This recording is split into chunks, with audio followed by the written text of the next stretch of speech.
घरातल्या साईपासून लोणकडा तूप कसा काढतात तर आता आपण बघूया।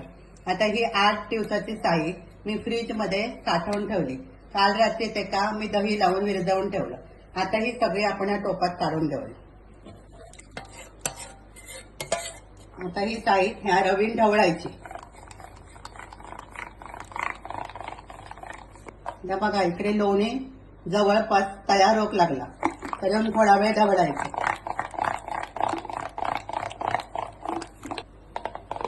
आता मी हे 10 मिनिटाबरोबर पाणी न घालता ढवळले। आता ह्या लोणी वरती यायला, आता आपण त्याच्यामध्ये फ्रीज मधला थंड पाणी घालायचं आणि त्या 10-15 मिनिटं बाजूक ठेवून द्यायचं, म्हणजे सगळं लोणी घट्ट होतं। मग आपण त्या काढून घेऊया। आता या 15 मिनिटात आली।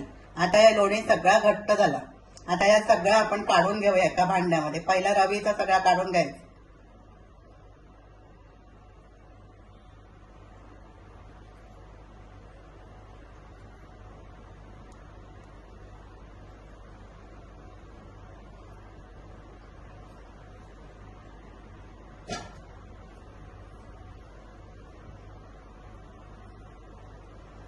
आता या भांड्यामध्ये आपण सगळं काढून घेऊया। हे बघा,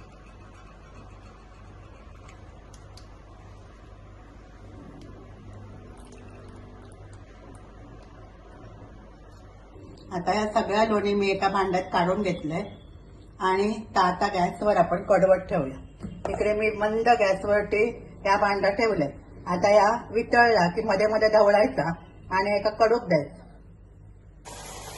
आता 10 मिनिटांनी बघा त्या आता तयार झाला।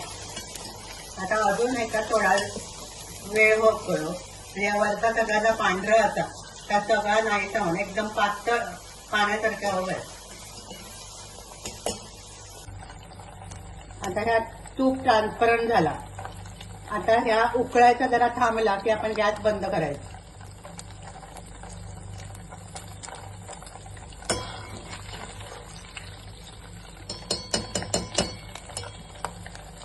आता गॅस बंद करूया आणि थंड करत ठेवूया आणि थंड झाल्यानंतर मग बाटलीत घालून घेऊया।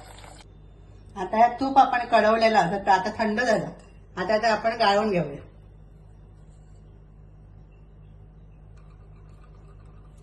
हा बघा, अशा प्रकारे हा अगदी मस्त तूप तयार झाला। हा थंड झाला की पांढरा शुभ्र होता। ह्या आपण घरातल्या सगळ्या जेवणात, शिऱ्यात, वरण भातावर वापरू शकतो।